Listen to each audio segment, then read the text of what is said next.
Maharashtra bulletin, आपला महाराष्ट्र, आपली बातमी।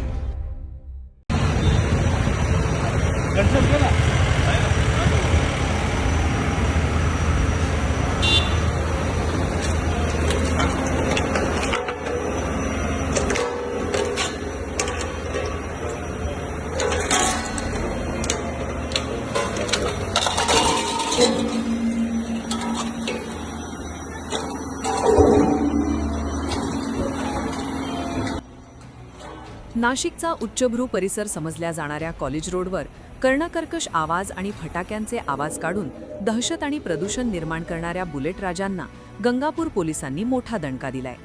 शांतता भंग करणाऱ्या तब्बल 112 बुलेटच्या सायलेन्सरचा रोड रोलर खाली अक्षरशः चक्काचूर करण्यात आला। पोलिसांच्या या कारवाईमुळे स्टंटबाजांचे धाबे दणाणले। कॉलेज रोड जिथे तरुणाईची वर्दळ असते तिथेच गेल्या काही दिवसांपासून काही बुलेट चालकांनी अक्षरशः हैदोस घातला होता। रात्री अपरात्री फटाके फोडल्यासारखे आवाज काढणे, सायलेन्सर मॉडिफाय करून ध्वनी प्रदूषण करणे आणि भरधाव वेगात गाड्या चालवणे यामुळे नागरिक त्रस्त झाले होते। पण या शोबाजीचा शेवट गंगापूर पोलिसांनी सायलेन्सरवर रोड रोलर फिरवून केला। गंगापूर पोलीस ठाण्याच्या गुन्हे शोध पथकाने कॉलेज रोड परिसरात विशेष मोहीम राबवली होती। मॉडिफाय केलेले सायलेन्सर वापरणाऱ्या बुलेटवर कारवाई करून ते जप्त करण्यात आले होते।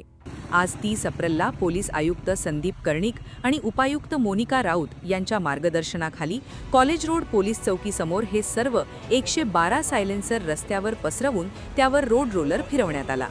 या कारवाईत सहाय्यक पोलीस निरीक्षक निखिल पवार, हर्षल अहिरराव, तुषार देवरे आणि त्यांच्या पूर्ण पथकाने महत्त्वाची भूमिका बजावली।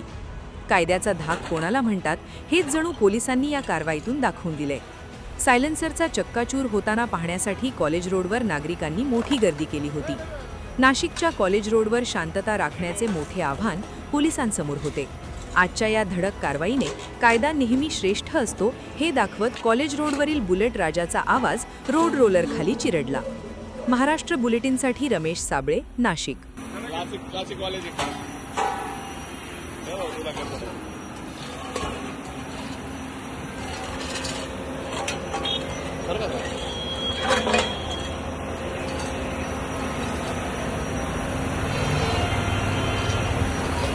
महाराष्ट्र बुलेटिन, आपला महाराष्ट्र, आपली बातमी।